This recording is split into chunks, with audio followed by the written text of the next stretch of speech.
Assalamualaikum warahmatullahi wabarakatuh.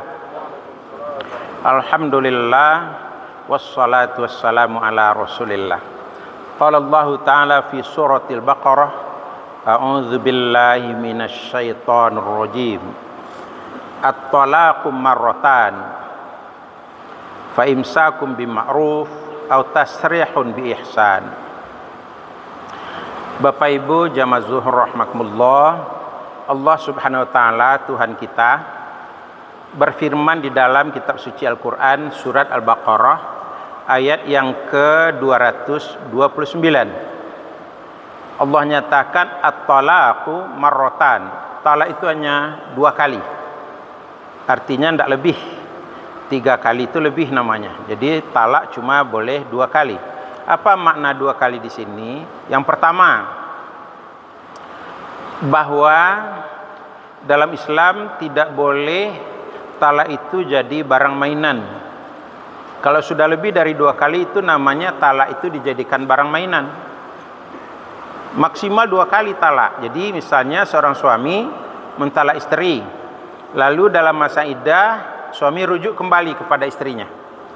Lalu setelah berjalan pula rumah tangga beberapa waktu, talak lagi untuk yang kedua. Kalau sudah talak untuk yang kedua, itu talak terakhir itu. Tidak boleh lagi.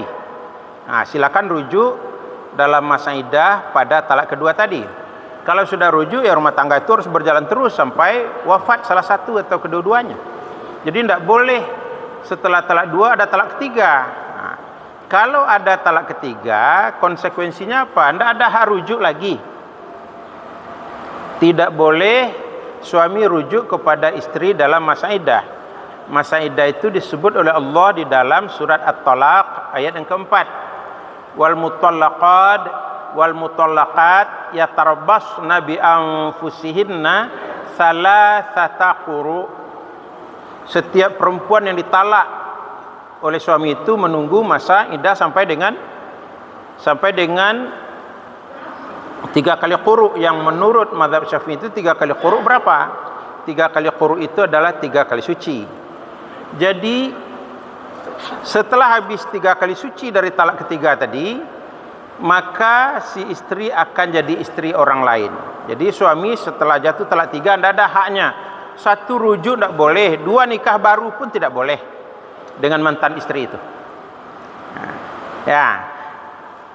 Tapi kalau mantan istri yang sudah 3 kali ditalak, kemudian dia menikah lagi dengan laki-laki lain setelah habis iddahnya tadi, lalu kemudian setelah berjalan rumah tangganya dengan laki-laki lain itu beberapa waktu, ternyata pendek jodoh, ditalak pula oleh suami barunya itu. Dalam masa iddahnya dengan suami baru itu, suami tidak pula merujukinya, tidak rujuk suaminya. Maka habis masa iddahnya, si suami pertama yang telah mentalak 3 boleh nikah baru kembali dengan mantan istri yang sudah 3 kali dia talak itu, dengan catatan bahwa ketika menikah dengan suami baru, mereka betul-betul sudah pernah bergaul sebagai suami istri. Tidak boleh tidak bergaul. Kalau tidak boleh juga untuk nikah baru dengan mantan suami yang pertama. Itulah sebabnya Nabi mengatakan bahwa nikah rekayasa dengan suami baru itu haram untuk bisa nikah kembali dengan mantan suami pertama. Nabi bersabda, la'anallahul muhallila wal muhallala lahu. Dilaknat oleh Allah laki-laki yang menghalalkan istrinya itu nikah dengan laki-laki lain, lalu juga si laki-laki lain itu yang mau direkayasa untuk jadi suami pura-pura bagi mantan istri yang sudah 3 kali ditalak tadi. Di Minangkabau disebut dengan nikah cinobuto. Dalam bahasa agama nikah tahlil namanya. Tahlil menghalalkan yang sebetulnya itu haram. Gitu. Jadi tidak boleh nikah rekayasa itu. Maka kalau dia betul-betul nikah, sudah bergaul pula dalam masa nikah tadi, lalu cerai, lalu dalam masa iddah tidak rujuk, baru boleh setelah habis iddahnya nikah baru kembali dengan mantan suami pertama yang telah 3 kali mentalaknya. Bapak Ibu rahmatullah, Talak itu perbuatan halal, hak suami untuk mentalak istrinya. Akan tetapi Allah sangat tidak suka suami mentalak istri itu. Dia halal tapi Allah tidak suka. Dalam hadis Nabi dinyatakan, abghadul halali indallah at-talaq. Talak itu adalah perbuatan halal yang paling tidak disukai oleh Allah. Karena dengan talak itu putuslah silaturahim dua keluarga besar itu. Ya, jadi talak itu tidak disukai. Karenanya jangan pernah ada angan-angan, ada cita-cita, ada kemauan suami untuk mentalak istri. Apalagi karena emosi sesaat berulang-ulang mengucapkan talak si suami. Itu tidak disukai dalam agama. Ya. Oleh karenanya lah betul-betul suami itu menjaga rumah tangga itu agar betul-betul berjalan dengan baik dan tidak sampai mentalak istri.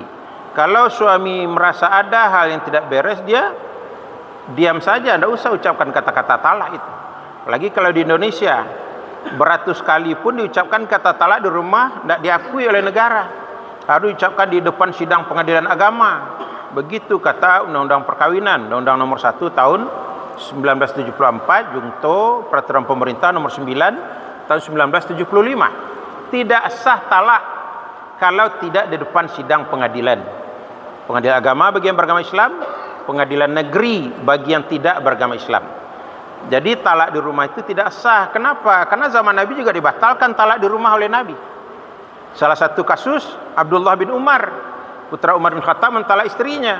Lalu Umar bin Khattab melapor kepada Nabi. Lalu Nabi tanya, dia dalam keadaan suci apa dalam keadaan haid? Ternyata dalam keadaan haid. Kata Nabi apa?